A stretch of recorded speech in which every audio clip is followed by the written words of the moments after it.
Hello everyone, आज की इस वीडियो में हम बात करेंगे व्याख्या कौशल के बारे में। देखिए, व्याख्या कौशल का अर्थ, उसकी परिभाषाएं, व्याख्या कौशल के घटक, व्याख्या कौशल करते समय रखी जाने वाली सावधानियां, व्याख्या कौशल की विधियां और उसके मूल्यांकन के घटक, इन सब की यहाँ पे स्क्रीन शेयर की गई है, जिसके ज़रिए या इसकी हेल्प लेकर आप अपनी डायरी को कंप्लीट कर सकते हैं। नेक्स्ट बात आती है कि व्याख्या कौशल का अर्थ भी आपको प्रैक्टिकल रूप में भी इसका अर्थ पता होना चाहिए। तो व्याख्या कौशल का अर्थ होता है सरलतम अधिकतम, यानी कि सरलतम रूप में आप अपनी कक्षा के बच्चों को अधिकतम कैसे करवा सकते हैं। देखिए, आप क्लास में जाते हैं, आपको बहुत कुछ आता है, आप अपने स्टैंडर्ड के हिसाब से बच्चों को पढ़ा के आ जाते हैं और बच्चों को कुछ भी समझ में नहीं आता, तो इसका कोई उद्देश्य नहीं निकलता आपका कक्षा में पढ़ाने का।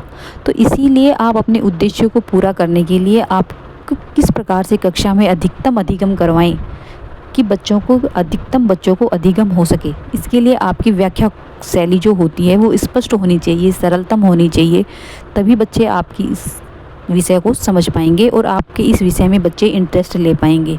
तो इसीलिए व्याख्या कौशल का मेन अर्थ यही निकलता है कि आप सरलतम रूप में अधिक से अधिक अधिगम कैसे करवाएं, यही होता है मेन व्याख्या कौशल के लिए। अब नेक्स्ट, आप किस विधि से व्याख्या करवाते हैं। भाई, अपनी व्याख्या को सरलतम बनाने के लिए आप नवीन विधियों को प्रयोग में ले सकते हैं। नेक्स्ट आता है कि आप किस प्रकार से अपनी डायरी में व्याख्या कौशल बनाएं। तो आप छात्र अध्यापक क्रिया में अपनी व्याख्या लिखें। छात्र क्रिया में छात्र ध्यानपूर्वक सुनेंगे। श्यामपट्ट क्रिया में आप श्यामपट्ट पे जो भी कार्य करते हैं उसको लिखें।